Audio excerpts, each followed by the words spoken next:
Sweetheart. It is a famous urban legend of Jakarta. The tale of Siti Arya, name may vary depending on the source. The flower of colonial era Jakarta, raped and murdered, her body dumped in a lake.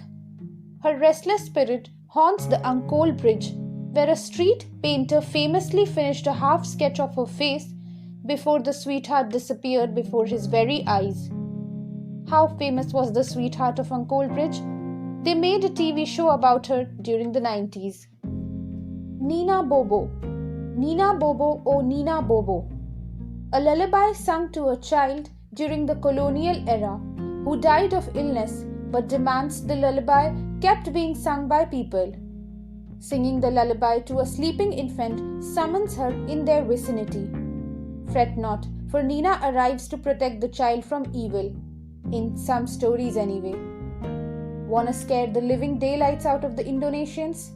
Just hum the Nina Bobo tune near them in the middle of a quiet night and they'll probably soil something. Alternatively, humming or singing the Lingsir Wengi near a place with lots of banana trees also at night will do the same trick. Mall Clender. Bus drivers hate this one. Imagine being pulled over by a bunch of oddly pale and silent people while you're going to the base to call it a night. Then they ask to be dropped in front of a closed down mall, which happens to be in your route. When you do stop, the passengers aren't there anymore. You just smell burning flesh from inside your bus. You've just been pranked by the ghosts of the burned Clender Mall from the 1998 riots. Casablanca Tunnel. The entire mythology can be summarized as honk 3 times in the tunnel or you die. Legends tell that during the tunnel's construction, a mass grave was disturbed. Now, one of the pissed off spirits are haunting it. Honking 3 times is a sign of asking for permission to said spirit to pass by. Spring Heel Jack. This story is one of the man in England who used to terrorize the citizens and was known as Satan himself. The man used to have a demonic appearance, long metallic claws, red eyes, blue flame coming out of his mouth and a cape. It is believed that he used to run at unbelievable speeds through the roofs of houses in London. The strange man or creature had also assaulted a young lady in London who described his claws as metallic and face demonic. The local media in England has exaggerated his appearance and style, causing mass hysteria in the country.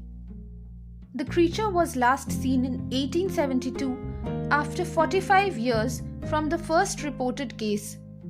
It is believed that after 1860, the sightings of Spring Heel Jack were mostly imitated stunts by the youngsters in England. Even though this had got the attention of the royal family, nobody knows the true identity of Spring Heel Jack. Speculation suggests that it could have been E. Cobham Brewer, an Irish nobleman. E. Cobham Brewer has been said to frighten travelers as his pastime and had problems with alcohol and women. It is said that at first few sightings of Spring Heel Jack, this Irish nobleman was in London, backing the claim that he was the Spring Heel Jack. It appears that some individuals of, as the writers believes, the highest ranks of life, have laid a wager with a mischievous and foolhardy companion, that he durst not take upon himself the task of visiting many of the villages near London in 3 different disguises: a ghost, a bear, and a devil. And moreover, that he will not enter a gentleman's garden for the purpose of alarming the imitates of the house. The wager has, however, been accepted, and the unmanly villain has succeeded in depriving 7 ladies of their senses, 2 of whom are not likely to recover, but to become burdens to their families. At one house, the man rang the bell, and on the servant coming to open the door, this worse than brute stood in no less dreadful figure than a spectre clad most perfectly. The consequence was that the poor girl immediately swooned and has never from the moment been in her senses.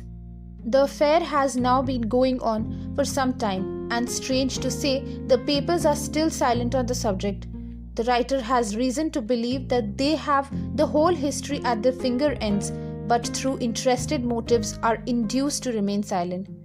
This is said by a resident of Peckham that signed a letter to the authorities. Many authors and paranormal investigators claim that the spring-heeled Jack was no other than the devil, who most have been summoned by the practitioners of occult. Others, however, claim that the spring-heeled Jack was an extraterrestrial entity that has visited the planet. Even though speculations have risen over the years, the case of spring-heeled Jack cannot be verified.